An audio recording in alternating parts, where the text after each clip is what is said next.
Assalamualaikum warahmatullahi wabarakatuh. Perkenalkan, nama saya Franky Chandra Kusuma, NIM 1900558 dari jurusan Pendidikan Luar Sekolah, Fakultas Ilmu Pendidikan Universitas Negeri Padang. Baiklah, pada minggu ini kita akan membahas materi tentang administrasi layanan khusus.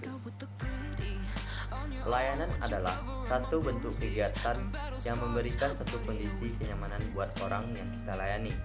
Namanya juga layanan. Paripurna khusus berarti sengaja, dan kondisinya memang luar biasa, dengan teman biasa dan berbeda dengan teman khusus. Kalau teman biasa, siapapun bisa jadi teman. Tapi kalau teman khusus, maka perlakuan yang berbeda, perhatian yang berbeda, segala sesuatu bahwa kita lakukan demi dia, baru disebut sebagai teman khusus. Begitu juga seharusnya dari sisi teori dan dari sisi pemahaman. Kata dalam bahasa Indonesia, layanan khusus berarti benar-benar sesuatu yang disiapkan secara matang dalam memberikan layanan kepada mereka yang memang menjadi standar atau dasar untuk dilayani.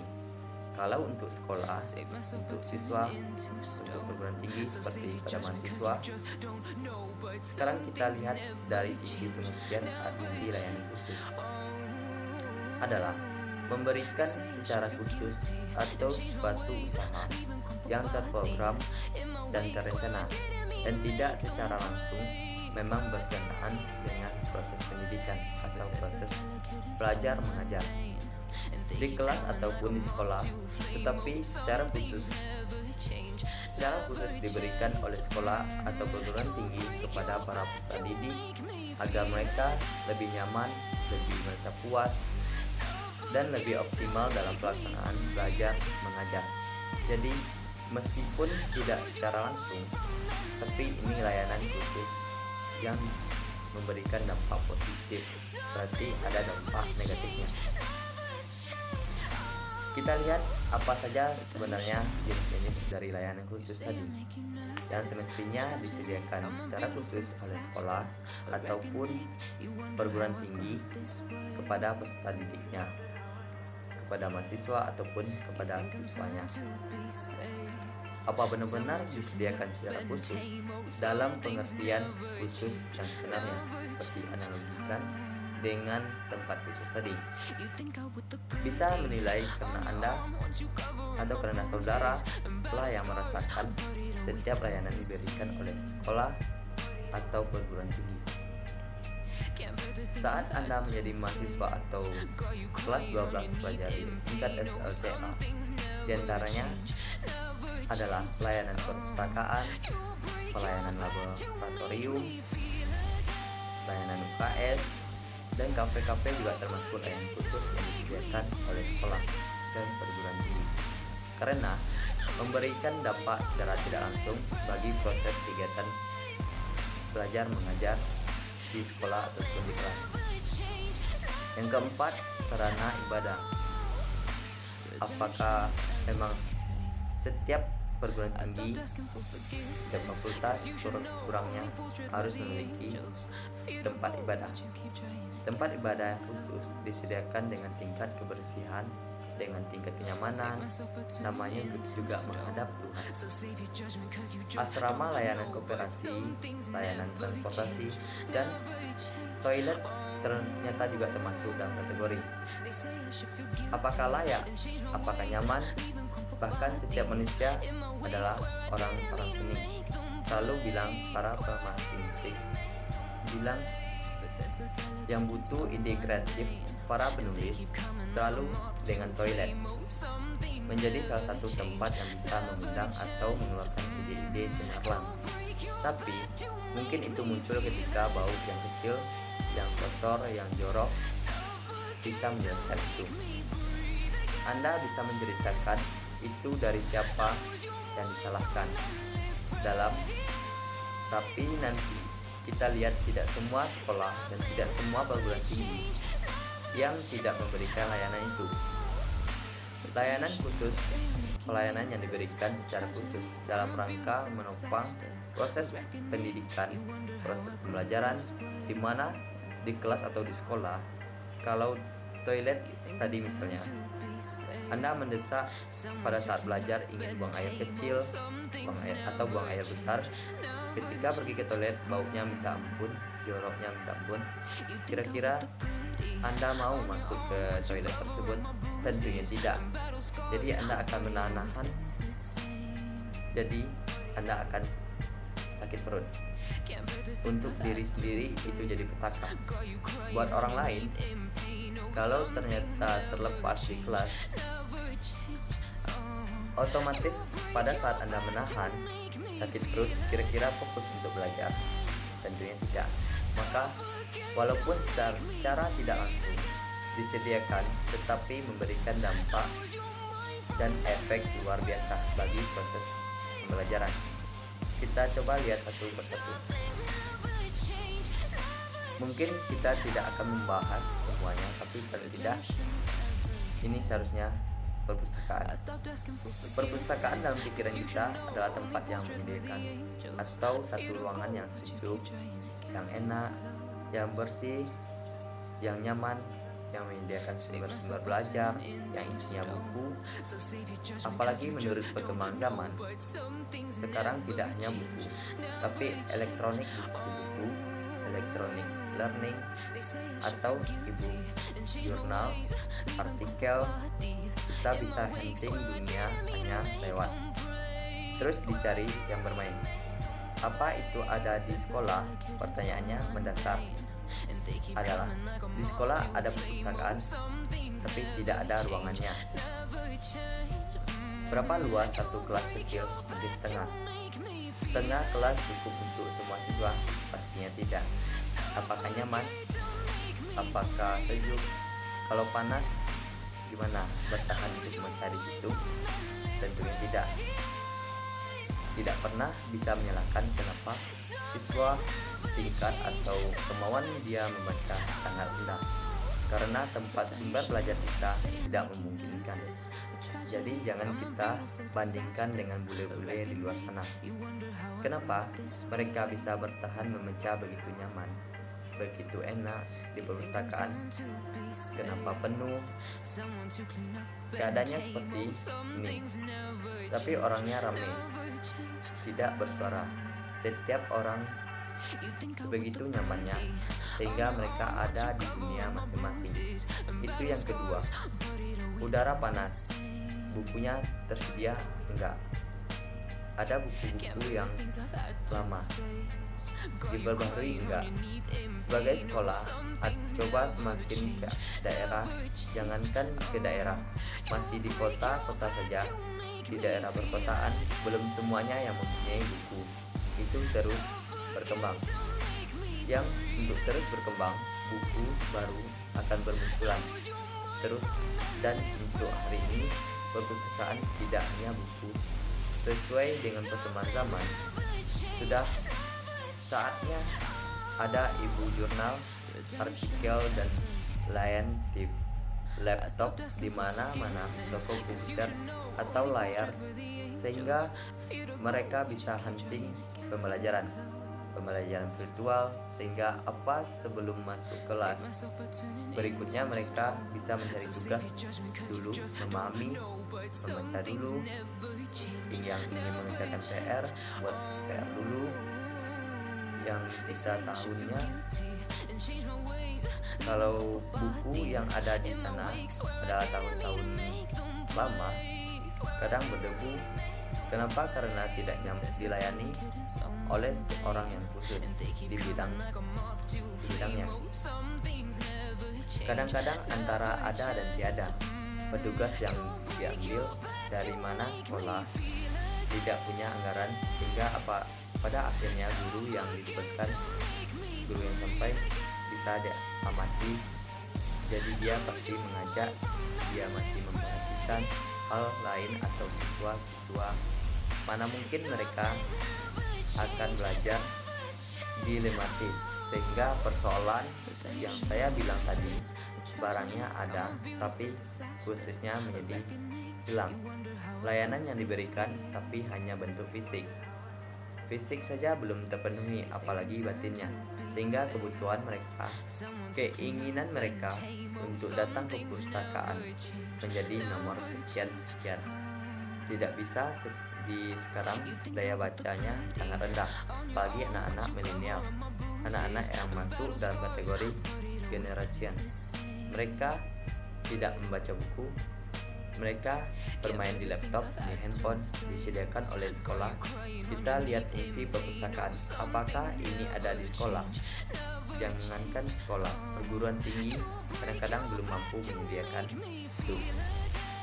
Layanan perpustakaan yang notabene memberikan kenyamanan untuk mahasiswa. Fungsinya perpustakaan, apa yang kita tahu, satu fungsi pendidikan. Jelas artinya memberikan kesempatan kepada siswa, kepada peserta didik, kepada mahasiswa untuk menambah wawasan pengetahuan yang dibutuhkan, yang telah diberikan oleh guru, oleh dosen, sehingga bisa melengkapi tugas-tugas, mencari tugasnya, menyelesaikan seluruh tugasnya yang diberikan. Peserta didik yang rajin akan selalu mencari atau mendalami apa yang mereka mau sesuai yang diajarkan oleh guru atau dosen di kelas. Kemudian mereka berpindah ke perpustakaan untuk menyelesaikan semuanya. Pendidikan, tapi kalau dengan kondisi yang kita bilang tadi, apa mungkin fungsi itu terjadi di ruang baru? Masuk saja panas, buku berdebu, kadang-kadang petugasnya enggak ada, apa yang kita dicari juga enggak akan ketemu. Fungsi yang kedua yaitu informasi, tempat mencari informasi yang berkenaan dengan pemenuhan rasa ingin tahu. Nanti kalau ingin tahu seluruh dunia, apapun yang mereka ingin tahu, beratnya diperlukan sekarang adalah perangkat komputer lengkap diikuti dengan wifi dan kuat, sehingga mereka bisa mencari apapun yang mereka mau dalam konteks pendidikan. Cara kita lihat fungsi yang ketiga yaitu rekreasi. Ini yang amat sangat luar biasa. Jadi persoalan rekreasi bukan berarti mereka jalan-jalan di perpustakaan, tetapi mereka bisa melihat di universitas terkenal di luar negeri, perguruan tinggi hebat di luar negeri, atau jurnal, atau bisa juga artikel bagaimana keadaan satu kota, satu negara. Kita pertanyakan adalah ada di laptop, pada komputer, tidak di perpustakaan. Kalau ada perangkatnya, oke. Tidak. Yang kedua, pertanyaannya, berapa banyak? Apakah memungkinkan untuk semua siswa atau sebagian orang yang hebat hasratnya ingin tahu yang tinggi tanpa harus bertanya ke guru, atau justru sudah bertanya ke guru, kadang-kadang jawabannya tidak memuaskan? Karena ingat, tidak semua guru kita yang mampu beradaptasi dengan perkembangan zaman. Sekarang perkembangan zaman ilmu pengetahuan kekinian, sementara peserta didik ada di tengah-tengah wadah. Itu keinginannya. Mereka kini kemana mereka butuh tempat untuk mencari penemuan hasrat tadi, hasrat penelitian. Jadi kalau itu tidak tersedia, maka tersumbatlah hasrat mereka. Anak-anak yang rusak bisa berkembang, bisa dikembangkan, bisa menjadi baik, bisa menjadi lebih buruk, atau bisa menjadi lebih baik. Kalau mereka punya kapasitas atau kemampuan ekonomi yang baik, kalau yang tidak, mereka hanya berharap di sekolah. Di rumah buku aja kadang-kadang nggak kebeli. Dengan di sekolah, kemampuan anak-anak dari ekonomi yang menengah ke bawah, tapi mereka lahir sebagai anak-anak yang cerdas, kemampuan yang hebat, itu harusnya terkalkulasi dengan baik. Di balik setiap fungsi perpustakaan tadi, Sebagai layanan khusus laboratorium, laboratorium adalah sarana penunjang pembelajaran baik tertutup maupun terbuka yang dipergunakan oleh guru, oleh siswa untuk pelaksanaan praktikum, namanya penyediaan, penelitian, percobaan, pengembangan, apalagi atau bahan pembakuan. Banyak setiap sekolah, setiap perguruan tinggi harus mempunyai laboratorium. Sebagai sebuah layanan khusus di sekolah atau perguruan tinggi, seharusnya mempunyai layanan laboratorium yang mumpuni, karena ini adalah prospek yang dimanfaatkan untuk proses pembelajaran, mendukung proses pembelajaran, karena material yang didapatkan di kelas uji coba di laboratorium. Kalau peralatannya tidak lengkap, kira-kira percobaannya bisa dilakukan. Banyak PR yang harus diselesaikan oleh sekolah, tidaknya sekolah. Nah, ini berdampak dan berkaitan secara langsung dan pemerintah. Ini harus menjadi perhatian. Bagaimana Bagaimana tidak? Pada akhirnya layanan-layanan khusus ini berat disediakan secara khusus yang bisa memainkan fungsi-fungsinya sesuai dengan kata-kata harus. Ini lebih mengerikan lagi. UKS itu katanya adalah usaha kesehatan sekolah atau usaha kesehatan masyarakat yang dijalankan di sekolah. Layanan kesehatan peserta didik, di mana satu layanan yang diberikan kepada semua siswa, semua peserta didik ada di sekolah, agar mereka sehat dalam proses pembelajaran. Ketika terjadi suatu kondisi yang membuat mereka perlu layanan kesehatan, mereka tempat tidur pulang atau tidak harus segera dibawa ke rumah sakit, tapi ada layanan minimal kalau memang kondisinya masih dalam frekuensi yang biasa, yang bisa diatasi. Sehingga apa yang menjadikan peserta didik sebagai sasaran utama dalam konteks ini, dan personalia sekolah lainnya sebagai sasaran tambahan, sehingga selalu ada solusi. Yang sakit perutnya, bisa yang sakit kepala, yang pusing, yang pingsan, itu bisa. Tapi pertanyaannya dua. Yang pertama, ada petugasnya enggak? Petugasnya siapa? Apakah memang orang kesehatan yang mengerti dengan kesehatan? Apakah ada kerjasama antara sekolah, perguruan tinggi dengan tenaga kesehatan atau tenaga medis? Karena yang mengerti soal kesehatan itu tidak bisa siswa atau siswi, tidak bisa guru. Mereka perlu sesuatu penanganan secara khusus agar tidak salah dalam mengambil keputusan. Yang kedua, apakah ada obat-obatan yang menunjang? Ada, tapi sudah kadar luarsa. Apakah dibebani, dipengaruhi, dan berapa banyak penelitian? Hampir semua begitu. Yang ada paling obat merah, obat sakit kepala yang tinggal. Bagaimana mungkin UKS bisa menunjang proses pembelajaran? Harusnya apa yang sakit perutnya, yang kondisinya begini, bisa langsung segera dibawa ke UKS, diatasi dalam waktu beberapa lama. Setelah itu mereka bisa membaik dan masuk kembali ke dalam kelas. Belum lagi kita bicara soal keuangan, belum lagi bicara soal tenaga medis, tapi itu yang terjadi. Sehingga harus benar-benar ada satu keadaan, ada satu kondisi sebagai layanan terhadap siswa atau peserta didik, sehingga mereka nyaman ketika ada sakit. Berikutnya adalah sarana ibadah. Cukup memperhatikan sebenarnya. Nah, kita masuk jam 1.20 misalnya, sementara sholat zuhur 1.30. Untuk menuju ke masjid yang ada di depan fakultas lain itu butuh waktu paling tidak 5 menit perjalanan ke sana, 5 menit perjalanan pulang, 5 menit untuk sholat. Hal itu butuh waktu 20 menit. Kapan akan makan siang? Kapan akan istirahatnya?